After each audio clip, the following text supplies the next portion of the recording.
कभी भी हार मत मानो। एक बार की बात है, एक बड़ा सा पानी नाव जिसमें लोग सफ़र कर रहे होते हैं वो पानी में डूब जाती है। सारे लोग भी पानी में डूब जाते हैं, लेकिन उसमें से एक आदमी किसी तरह से बच जाता है।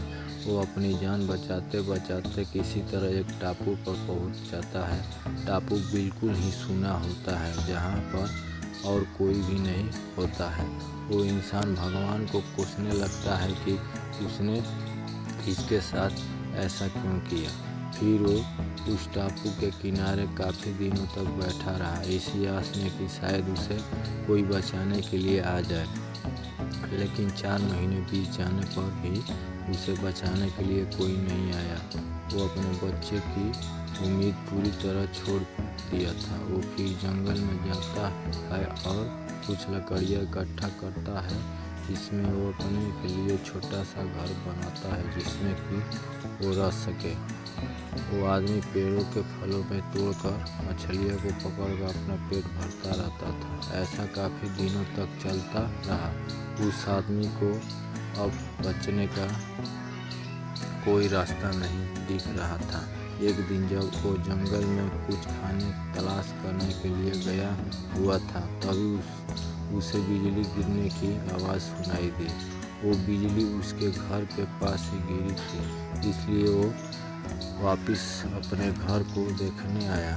तब उसने देखा कि उसका घर बुरी तरह से जल रहा है। वो बिजली उसी के घर पर गिरी थी, जिसके कारण उसके घर में आग लग गई थी। आदमी भगवान को कोसने लगा कि उसने एक छोटा सा घर बनाया था, वो भी जल गया। अब वो क्या करेगा। वो अपनी किस्मत को दिन भर कोसता रहा। फिर उस टापू के किनारे पास ही सो गया। अचानक उसे एक नाव की आवाज़ सुनाई दी, जिससे उसकी आंखें खुल गई। तो उसने उठकर देखा कि एक नाव उसके पास ही आ रही थी।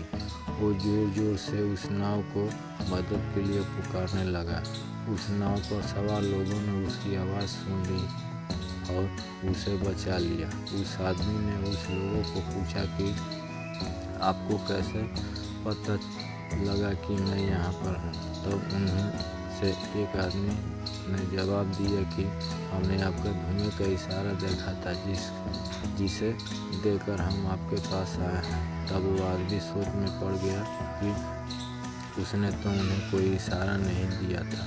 फिर थोड़ी देर बाद सोचने के बाद उसे याद आया कि उसके घर में आग लगा था। शायद उसी के धुएं को देखकर ये मुझे बचाने के लिए आए गए।